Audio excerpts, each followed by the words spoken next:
यह कहानी श्रावस्ती के जेतवन विहार की है। देवदत्त बुद्ध का ममेरा भाई था। हालांकि वह उनके संग में भिक्षु था, पर वह भीतर ही भीतर बुद्ध से बहुत ही जलता था और उनसे बदला लेना चाहता था। उसने 3 बार बुद्ध की हत्या करनी चाहिए, पर वह सफल नहीं हो पाया।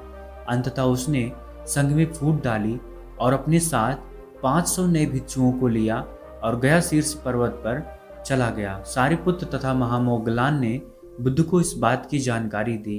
कुछ समय बाद एक दिन सारिपुत्र और महामोगलान गया शीर्ष पर्वत पर पहुंचे। देवदत्त ने उन्हें देखा तो वह बहुत ही खुश हुआ और अपने भिक्षुओं से कहा, देखो हमारा धर्म कितना महान है कि सारिपुत्र और महामोगलान भी हमारे संग में आ रहे हैं। आदर सत्कार के बाद देवदत्त भिक्षुओं को प्रवचन देने लगा, पर वह थका हुआ था। उसे नींद आने लगी। उसने सारिपुत्र से आग्रह किया कि वह प्रवचन जारी रखें और स्वयं वहीं लेट गया और थोड़ी देर बाद उसे नींद आ गई। सारिपुत्र ने प्रवचन जारी रखा।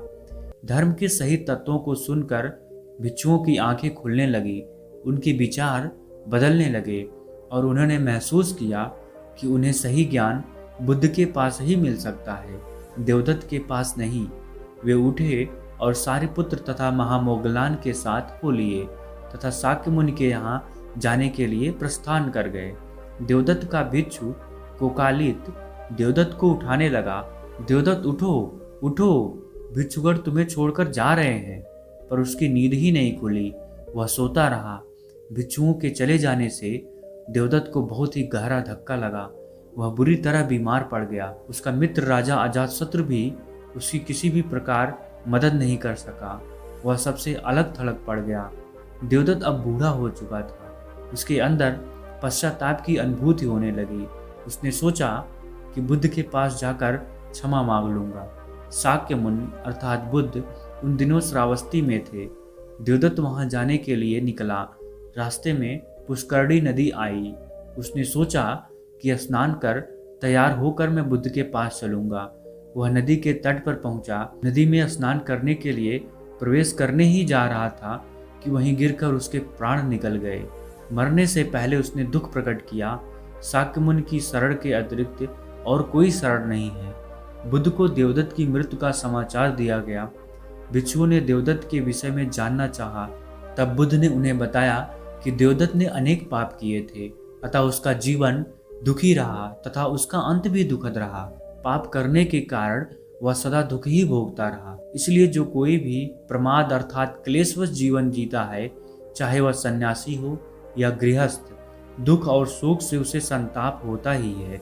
इंसान का सबसे बड़ा शत्रु है किसी से ईर्ष्या करना। ईर्ष्या उस इंसान को और उसकी सोच को कभी भी आगे नहीं बढ़ने देती है। कोई भी इंसान अगर अपनी जिंदगी में आगे बढ़ता है तो वह अपनी मेहनत और अपने कर्म के बल पर आगे बढ़ता है। अगर आप वास्तव में अच्छे हैं, अच्छा कार्य कर रहे हैं, तो निश्चय ही आप अपनी जिंदगी में उस मुकाम पर जरूर पहुंचेंगे जहां पर आप पहुंचना चाहते हैं। इस कार्य में देरी हो सकती है, लेकिन आप एक दिन जरूर पहुंचेंगे।